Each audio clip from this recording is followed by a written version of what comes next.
Hello friends, నేను మీ Rani. Welcome to Rani's kitchen. ఈ రోజు మీల్ మేకర్ తో ఎగ్ మసాలా కర్రీ చూద్దామండి. దానికోసం ఒక గిన్నెలో వాటర్ పెట్టుకుని సాల్ట్ వేసుకుని వాటర్ ని కాగించుకున్న తర్వాత మీల్ మేకర్ ని 2 నిమిషాలు వేసుకుని పక్కన పెట్టేసుకోండి. ఇప్పుడు అదే స్టవ్ మీద కళాయి పెట్టుకుని ఆయిల్ వేసుకుని 1 కప్ ఆనియన్స్, కొన్ని పచ్చిమిర్చి కూడా వేసుకుని సాల్ట్, పసుపు వేసుకుని బాగా ఫ్రై చేసుకోండి. ఇప్పుడు మీల్ మేకర్ ని వాటర్ నుంచి పిండేసుకుని మిక్సీ జార్ లో వేసుకుని కచ్చపచ్చగా గ్రైండ్ చేసుకోండి. ఇప్పుడు మిక్సింగ్ బౌల్ తీసుకుని టేస్ట్ కొంచెం సాల్ట్, కారము, పసుపు, గరం మసాలా వేసుకుని 1 బొట్టు వాటర్ పోసుకుని బాగా కలుపుకోండి. ఇప్పుడు 2 ఎగ్స్ తీసుకుని బ్రేక్ చేసుకుని అలా వేసుకోండి.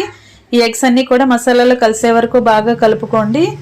ఇలా కలుపుకున్న తర్వాత మీల్ మేకర్ ని గ్రైండ్ చేసుకున్నాం కదా, అదంతా కూడా దానిలో వేసి బాగా కలుపుకోండి. ఇప్పుడు ఆనియన్స్ బాగా మగ్గిన తర్వాత టీ స్పూన్ అల్లం వెల్లుల్లి పేస్ట్ వేసుకుని కొంచెం కారం వేసుకుని బాగా ఫ్రై చేసుకుని దాన్ని ఒక సైడ్ కి జరుపుకోండి. ఇప్పుడు మ్యారినేట్ చేసుకున్న మీల్ మేకర్ ని కూడా బాగా ఫ్రై చేసుకోండి. చివరికి కరివేపాకు, కొత్తిమీర వేసుకుని బాగా ఫ్రై చేసుకుని సర్వ్ చేసుకోండి.